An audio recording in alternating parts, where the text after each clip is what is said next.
शैतान के कुछ मेथड्स हम डिस्कस करते हैं वेरी क्विकली इन 5 मिनट्स। एक तो systematic desensitization. Systematic desensitization psychology की एक थेरेपी है कि किसी को फोबियाज़ का फियर होता है तो उन्हें सिस्टमैटिकली डिसेंसिटाइज किया जाता है उस फोबिया से। यानी कि एक बंदे को मगरमच्छ से डर लगता है, उसे सबसे पहले आप मगरमच्छ की पिक्चर दिखाएंगे, थोड़ा सा सही होना शुरू होगा। फिर आप क्या करेंगे कि दूर से एक मगरमच्छ दिखाएंगे। फिर आप क्या करेंगे, थोड़ा करीब ले जाएंगे।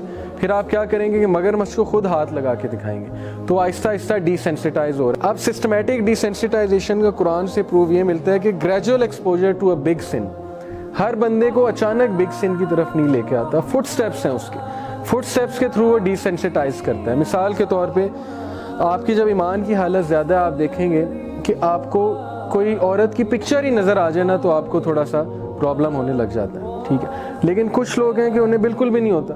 वो इसलिए नहीं होता क्योंकि हम लोग डिसेंसिटाइज हो चुके हैं। बिल बोर्ड्स देख देख के, मीडिया में औरतें डेली खबरें पढ़ रही हैं, हम तो डिसेंसिटाइज हो चुके हैं। उनका फेस देख देख के, बहुत कुछ देख देख के डिसेंसिटाइज हो चुके हैं हम। मिसाल के तौर पे एक बाथरूम है, उसमें बड़ी बदबू आ रही है, कुछ देर बाद वो बदबू आना बंद हो जाएगी क्योंकि हमारी नाक डिसेंसिटाइज हो जाएगी। जो नया बंदा आएगा उससे आएगी, लेकिन हम चूँकि वहाँ मौजूद हैं हमें नहीं आएगी। इस तरह लोग सिन से डिसेंसिटाइज हो जाते हैं और अल्टीमेटली सिन उनके लिए जो है मुज़य्यन कर दिया जाता है। उन्हें पता ही नहीं लगता मैं सिन कर रहा हूँ और लिटरली वो बोस्ट करते हैं कि मैं सिन तो नहीं कहते कि मैं ऐसी हरकतें कर रहा हूँ, वो समझते हैं कि मैं बड़ा अच्छा काम कर रहा हूँ। ये शैतान के सारे स्टेप्स हैं। शैतान always attacks according to the nature and level of commitment. O you believe follow not the footsteps of शैतान।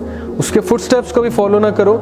Whosoever follows the footsteps of shaitan, then verily he commands al-fasha and al-munkar, obviously, and follow not the footsteps of shaitan, surely he is to you an open enemy। यानी कि gradual exposure वो करता है। Some examples how a person gets involved into profanity, किस तरह से लोग बन जाते हैं porn addicts। जाहिर है एक ट्रिगर होता है, वो ट्रिगर कुछ भी हो सकता है, मूवी का कोई सीन हो सकता है, कोई पिक्चर हो सकती है, यूट्यूब पे कुछ देखते देखते अचानक जो है वो बंदा स्लिप कर जाता है। अब वो ग्रेजुअल स्टेप्स हैं। तो ये सारे systematic desensitization and dissonance reduction. Dissonance reduction भी साइकोलॉजी की एक टर्म है कि इंसान जब करना कुछ चाहता है, करता कुछ है, तो डिसोनेंस पैदा होती है माइंड में, एक तज़ब्ज़ब। उसको रिड्यूस करने के लिए हम डिफेंस मैकेनिज्म्स की तरफ जाते हैं। मिसाल के तौर पे एक स्मोकर है, उसको पता है स्मोकिंग नहीं करनी चाहिए, सिगरेट पे लिखा हुआ है कि इससे लंग कैंसर होता है, माउथ कैंसर होता है, वो स्मोक करता है, उसमें डिसोनेंस पैदा होती है। अब वो क्या करता है, डिफेंस मैकेनिज्म बनाता है। पहला डिफेंस मैकेनिज्म बनाता है कि सारे पीते हैं, मैं भी पीता हूँ तो इसमें क्या है। फिर वो कहता है कि कूल है,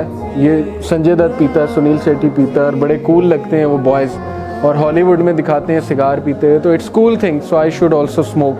फिर वो बनाता है कि नहीं ये झूठ है कि इससे लंग कैंसर होता है, मैं नहीं मानता, ये बस गप है, ये ऐसे ही सारी बकवास है। अब डिफेंस मैकेनिज्म से उसकी डिसोनेंस जो है वो कम होती है। अब शैतान भी डिफेंस मैकेनिज्म देता है इंसान को जब उसको कॉग्निटिव डिसोनेंस होती है। एक बंदा नमाज नहीं पढ़ता है तो तज़ब्ज़ब का शिकार होता है, कहता है यार पढ़नी चाहिए थी, ईशा पढ़ी नहीं आज। अचानक उसे होता है कि पढ़ूं, लेकिन डिफेंस मैकेनिज़म्स आ जाते हैं। डिफेंस मैकेनिज़्म ये कि चलो कल से पढ़ेंगे, या डिफेंस मैकेनिज़्म है कि लो 99% लोग नहीं पढ़ते, मैं भी नहीं पढ़ता तो इसमें क्या है। या ये एक वो कहता है कि नमाज तो दिल की होती है, पढ़नी नहीं चाहिए, ये सब बकवास है, नमाज तो कायम करने का हुक्म है, पढ़ने का हुक्म नहीं है। इस तरह भी लोग कहते हैं। ये सारे क्या है, शैतान made fair seeming to them that which they used to do. यानी उसने उनको डिफेंस मैकेनिज्म दिए शैतान ने डिसोनेंस रिडक्शन के लिए। शैतान made their deeds fair seeming. ये जो डिसोनेंस है ना, इसको कुरान में कहा गया नफ्सुल लव्वामा। अल्लाह ने इसकी कसम खाई है, ला उक़सिमु बियौमिल क़ियामा वला उक़सिमु बिन्नफ्सिल लव्वामा। लेकिन शैतान इस नफ्स का दुश्मन है क्योंकि ये सेल्फ रिप्रोचिंग चीज़ है एक बंदे में, कि बंदे को ना वो चीज़ एहसास दिलाती है कि तुम गलत कर रहे हो, आवाज़ आती है अंदर से। लेकिन शैतान ने उस चीज़ को गलत कर दिया, शैतान ने उस चीज़ को एक डिफेंस मैकेनिज्म दिया है और नफ्सुल अम्मारा की तरफ ले गया। नफ्सुल अम्मारा is the second type of नफ्स। नफ्सुल अम्मारा है कि जो हम पे हावी हो जाए। बेसिकली 3 नफ्स है ना, नफ्सुल मुतमइन्ना, नफ्सुल अम्मारा और नफ्सुल लव्वामा। लेकिन नफ्सुल अम्मारा जब हावी हो गया तो इसका मतलब है कि हम गलत साइड पे चले गए। होना वो 1/3 चाहिए था, लेकिन वो जब 2/3 हो जाए या 3 out of 3 हो जाए, इंसान फिर गलत तरफ चला जाता है। Caption it, this is a fashion show in UK और they have spent billions of dollars on this fashion show and they call it enlightenment। अब ये मुझे बताएं, शैतान ने चूँकि बावला नहीं किया तो ये क्या है, ये किस तरह का फैशन है, इस तरह फैशन कौन करता है। और ये क्या चीज़ है, ये कोई मुझे समझा दे कि इस तरह की ड्रेसिंग कौन करता है। अब देखें कि किस तरह से बेवकूफ़ शैतान ने उन्हें बनाया हुआ है, किस तरह की चीज़ों में उन्हें इन्वॉल्व किया हुआ, अपना टाइम कहाँ पे वेस्ट कर रहे हैं just because they have nothing to do.